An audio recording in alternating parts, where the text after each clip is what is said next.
Hello दोस्तों, आज है 13 अप्रैल और 13 अप्रैल के करंट अफेयर के जो भी इम्पोर्टेंट क्वेश्चन बनते हैं आज हम उनके बारे में डिस्कस करेंगे। इसकी पीडीएफ आपको टेलीग्राम चैनल सीटी करंट अफेयर पर मिल जाएगी और ये वीडियो रोज़ाना सुबह 6 बजे आ जाती है। तो चलिए पहला क्वेश्चन देखते हैं। उससे पहले हम क्या करते हैं कि जो अप्रैल 2021 के इम्पोर्टेंट डेज हैं उनको हम रिवाइज़ कर लेते हैं। तो 2 अप्रैल को कौन सा दिवस मनाया गया था? 2 अप्रैल को विश्व ऑटिज्म जागरूकता दिवस मनाया गया था और ये क्या है? ये एक मानसिक बीमारी है। तो 2 अप्रैल को विश्व ऑटिज्म जागरूकता दिवस और उसके बाद 4 अप्रैल को अंतर्राष्ट्रीय खदान जागरूकता दिवस, 5 अप्रैल राष्ट्रीय समुद्री दिवस और ये इसका 58वां संस्करण था और 6 अप्रैल को विकास और शांति के लिए खेल का अंतर्राष्ट्रीय दिवस। तो खेल के लिए अंतर्राष्ट्रीय दिवस 6 अप्रैल को मनाया गया है और विश्व स्वास्थ्य दिवस 7 अप्रैल और इस बार की थीम क्या है? सभी के लिए एक न्यायपूर्ण स्वस्थ दुनिया का निर्माण। और 9 अप्रैल को सीआरपीएफ शौर्य दिवस या इसी का दूसरा नाम क्या है? सीआरपीएफ वीरता दिवस, सीआरपीएफ वीरता दिवस। और 10 अप्रैल को विश्व होम्योपैथी दिवस और इस बार की थीम क्या है? होम्योपैथी एकीकृत चिकित्सा के लिए रोड मैप। तो इसका जो कीवर्ड है वो क्या है? Road map. आप केवल रोड मैप को याद कर सकते हो। तो विश्व पार्किंसंस दिवस हर साल कब मनाया जाता है? तो विश्व पार्किंसंस दिवस हर साल ये मनाया जाता है 11 अप्रैल को।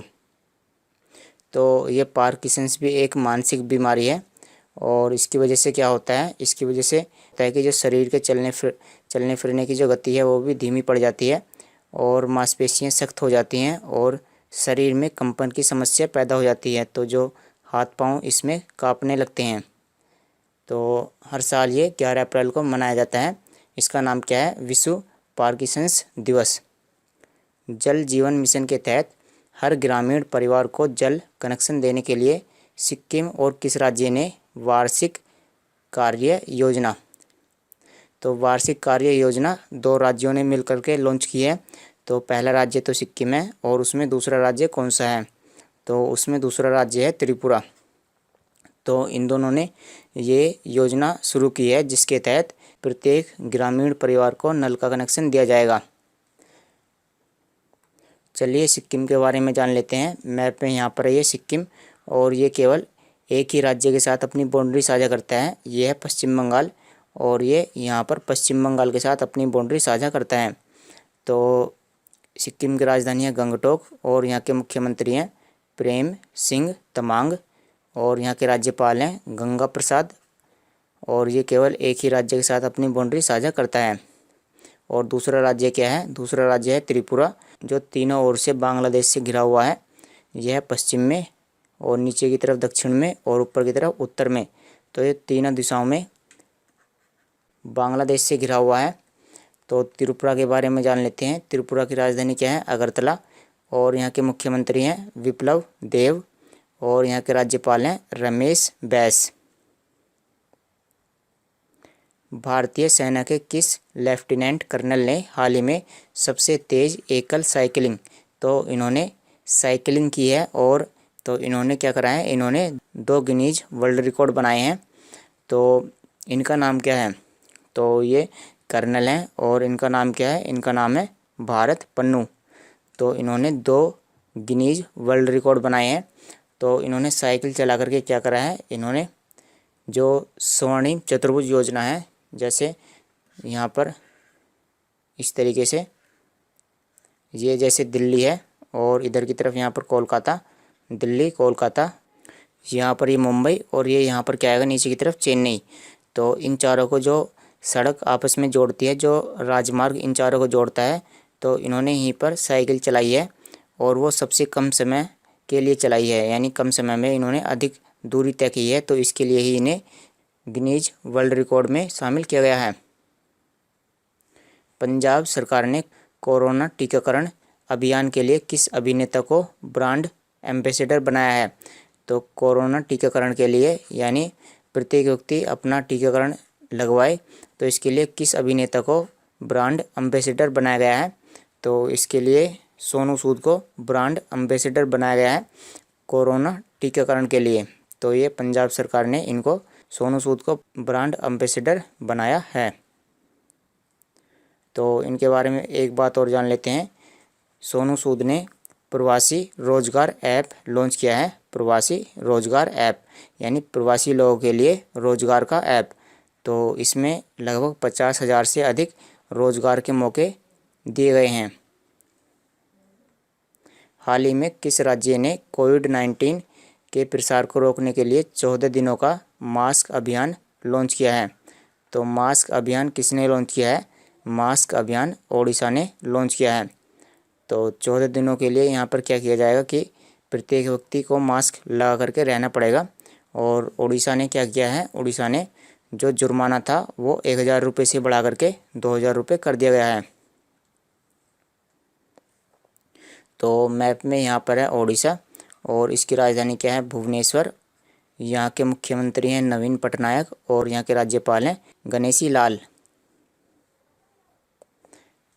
निम्न में से किस भारतीय अभिनेता को पर्यावरण संरक्षण, तो पर्यावरण की देखभाल के लिए गोल्डन ग्लोब ओनर्स फाउंडेशन से सम्मानित करने की घोषणा की गई है? तो ये एक फाउंडेशन का नाम है गोल्डन ग्लोब ओनर्स फाउंडेशन। तो ये फाउंडेशन किस अभिनेता को पर्यावरण संरक्षण के लिए सम्मानित करेगी? तो ये जो फाउंडेशन है ये अक्षय कुमार को पर्यावरण संरक्षण के लिए सम्मानित करेगी। रमेश पोखरियाल निशंक जो शिक्षा मंत्री हैं ने दुनिया का पहला माइक्रो सेंसर आधारित विस्फोटक ट्रैश डिटेक्टर लॉन्च किया है। तो इस डिवाइस का नाम क्या है? तो ये जो है ये क्या है? विस्फोटक ट्रैश डिटेक्टर। तो जैसे विस्फोटक होते हैं, जैसे नाइट्रोजन भी विस्फोटक का कार्य करता है। तो अगर किसी के पास नाइट्रोजन है, चाहे वो किसी के घर में हो या किसी की वाणिज्यिक यानी किसी कंपनी वगैरह में हो या कहीं पर भी सेना में हो, तो जो अगर विस्फोटक किसी के पास है तो ये जो डिटेक्टर है वो क्या करेगा? इस विस्फोटक को डिटेक्ट करेगा। तो इसका नाम से ही पता चलता है कि ये विस्फोटक को ट्रेस करता है, यानी इसकी लोकेशन को ये पहचान लेता है। तो इसका नाम क्या है? इसका नाम है नैनो स्फीयर। इसका नाम देखो इंग्लिश में समझ में आएगा, nano sniffer, SNIFFER, nano sniffer. और इसकी क्षमता इतनी है कि ये नैनोग्राम मात्रा को भी ये पता लगा सकता है। तो इसका नाम क्या है? Nano sniffer. यहाँ पर भी इसका नाम लिखा गया है नैनो स्निफर। निम्न में से किस निकाय ने ऑनलाइन विवाद समाधान पुस्तिका को लॉन्च किया है? तो अब क्या किया जाएगा कि जो विवाद हैं यानी कि जो झगड़े हैं वो ऑनलाइन ही उनका समाधान जो है ऑनलाइन ही कर दिया जाएगा। तो एक पुस्तिका यानी एक हैंडबुक, इस तरह की हैंडबुक लॉन्च की गई है। तो जो मामले हैं वो कोर्ट के बाहर ही सोल्व कर दिए जाएंगे। जो भी विवाद हैं उनको अदालतों के बाहर ही सोल्व कर दिया जाएगा, उनका समाधान अदालतों के बाहर ही कर दिया जाएगा। तो इसको किसने लॉन्च किया है? तो इसको नीति आयोग ने लॉन्च किया है। तो अगर निकाय की बात करें तो इसको किसने लॉन्च किया है? तो निकाय का नाम है नीति आयोग। अगर इसमें न्यायाधीश की बात करें तो किस न्यायाधीश ने इसको लॉन्च किया है? न्यायाधीश का नाम है चंद्रचूड़। तो नीति आयोग या चंद्रचूड़ इन दोनों ने मिलकर के इसको लॉन्च किया है और ये क्या करेगा? अदालतों से बाहर विवादों का समाधान करेगा। तो नीति आयोग के बारे में जान लेते हैं। इसकी स्थापना 1 जनवरी 2015 में प्रधानमंत्री नरेंद्र मोदी जी के द्वारा की गई थी और इसके जो वर्तमान CEO हैं वो कौन है? अमिताभ कांत। और इसके जो वाइस चेयरमैन हैं वो कौन है? राजीव कुमार। नोरा अल मतरोसी, तो ये एक महिला का नाम है नोरा अल मतरोसी।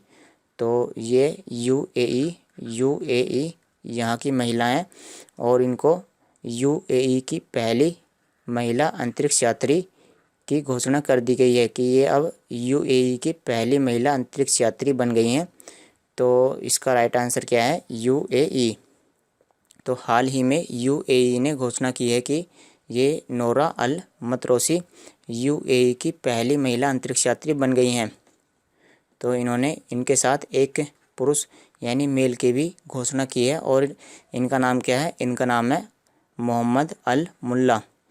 तो इन दोनों के नाम की घोषणा की गई है। और अगर इसमें बात करें कि अंतरिक्ष में जाने वाली पहली महिला कौन है, अंतरिक्ष में जाने वाली पहली महिला कौन है, ये तो यूएई की तरफ से गई हैं, यानी ये किसी देश की बात की गई है। लेकिन अगर पूरे विश्व में बात करें तो विश्व में वैलेंटीना टेरेस्कोवा, तो ये महिला का नाम है वैलेंटीना टेरेस्कोवा। ये अंतरिक्ष में जाने वाली पहली महिला अंतरिक्ष यात्री हैं। और अगर पुरुष की बात करें तो पुरुष का नाम क्या है? यूरी गागरिन, ये रूसी अंतरिक्ष यात्री हैं। तो यूएई के बारे में जान लेते हैं। यहाँ की राजधानी क्या है? Abu Dhabi. और यहाँ की मुद्रा है दिरहम। और यहाँ के जो राष्ट्रपति हैं वो कौन है? खलीफा बिन जायद अल नाहयान। जो यूएई है यहीं पर आईसीसी यानी इंटरनेशनल क्रिकेट काउंसिल, इसका मुख्यालय है। तो इसका जो मुख्यालय है वो यूएई में, यूएई के जो शहर है दुबई में इसका मुख्यालय है आईसीसी का। और जो आईपीएल हुए थे, आईपीएल का 13वां संस्करण, यानी जो पिछले साल आईपीएल हुए थे वो कहाँ पर हुए थे? वो यहीं पर हुए थे, यूएई में ही। हाल ही में नासा ने मंगल ग्रह पर इलेक्ट्रिक नीली टीलों यानी नीली चट्टानों की तस्वीरें साझा की हैं। तो तस्वीरों को किसके द्वारा खींचा गया है? तो ये जो तस्वीरें हैं ये ओडिसी ऑर्बिटर के द्वारा खींची गई हैं। तो ये इस तरह से मंगल ग्रह की सतह की तस्वीरें हैं। ये जो यहाँ पर ये नीला जो क्षेत्र है ये मंगल ग्रह के ठंडे प्रदेशों को प्रदर्शित करता है। और यहाँ पर कुछ ये पीली सी जो तस्वीरें हैं ये मंगल ग्रह के गर्म प्रदेश को प्रदर्शित करता है, यानी ये तो गर्म प्रदेश है यानी गर्म क्षेत्र है। और ये जो नीला वाला है ये क्या है? ये एक ठंडा क्षेत्र है। तो ये फ़ोटो हैं ये किसके द्वारा खींची गई हैं? ओडिसी ऑर्बिटर। तो ये नासा के द्वारा भेजा गया अंतरिक्ष यान है। और ये मंगल ग्रह पर जाने वाला सबसे पहला अंतरिक्ष यान है पूरी दुनिया का। तो ये काफ़ी इम्पोर्टेंट क्वेश्चन हो जाता है। तो यह है सबसे पुराना अंतरिक्ष यान है जो मंगल ग्रह के चारों ओर परिक्रमा कर रहा है। इसको नासा ने 2001 में भेजा था। और नासा क्या है? नासा अमेरिका की स्पेस एजेंसी है, ठीक है ना। और इसकी स्थापना कब हुई थी? इसकी स्थापना 1958 में हुई थी। और जो भारत की स्पेस एजेंसी है इसरो, उसकी स्थापना कब हुई थी? उसकी स्थापना 1969 1969 में इसरो की स्थापना हुई थी। सेबी ने मुकेश अंबानी, अनिल अंबानी और अंबानी से जुड़ी फर्मों यानी जितने भी अंबानी की फर्म है, जितनी भी उनकी कंपनियां हैं, उन पर कितना जुर्माना लगाया है? तो सेबी यानी SEBI, तो इन्होंने इन पर कितने करोड़ रुपए का जुर्माना लगाया है? इन पर 25 करोड़ रुपए का जुर्माना लगाया गया है। तो इन्होंने कुछ कानून का उल्लंघन किया है। इन्होंने वर्ष 2000 में टेक ओवर कोड नियमों का उल्लंघन किया, जिसकी वजह से सेबी ने इन पर 25 करोड़ रुपए का जुर्माना लगा दिया है। चलिए सेबी के बारे में जान लेते हैं। इसकी फुल फॉर्म क्या है? Securities and exchange board of India, securities and exchange board of India. और इसकी स्थापना 1992 में, मुख्यालय मुंबई। और इसके अध्यक्ष कौन है? Ajay Tyagi. Akhtar, the life and music of Begum Akhtar, तो ये इनका निबंध है। बेगम अख्तर ये एक गायिका हैं, ये एक सिंगर हैं। और ये जो किताब है इसका अंग्रेजी में संस्करण अब लॉन्च किया गया है। तो किताब का नाम क्या है? The life and music of Begum Akhtar. तो बेगम अख्तर की लाइफ यानी इनकी ज़िंदगी और इनका जो म्यूजिक है, इनका म्यूजिक और इनकी लाइफ के बारे में इस किताब में बताया गया है। और इसका जो अंग्रेजी संस्करण है उसको लॉन्च किया गया है। तो इसका जो अंग्रेजी संस्करण है वो किसके द्वारा संपादित किया गया है? तो जो इसका अंग्रेजी संस्करण है वो जितेंद्र मिश्रा के द्वारा संपादित किया गया है। और हिंदी में ये पुस्तक पहले ही आ चुकी है। और ये जो पुस्तक है ये किसके द्वारा लिखी गई है? यह पुस्तक बिस्मिल्लाह खान, लता मंगेशकर, शुभ मुदगल, ये तीनों क्या हैं? ये बेगम अख्तर के करीबी दोस्त रह चुके हैं और इन्होंने जो है इस किताब को लिखा है। तो चलिए दोस्तों, आज की वीडियो में इतना ही। इसकी पीडीएफ आपको Telegram channel CET current affair पर मिल जाएगी।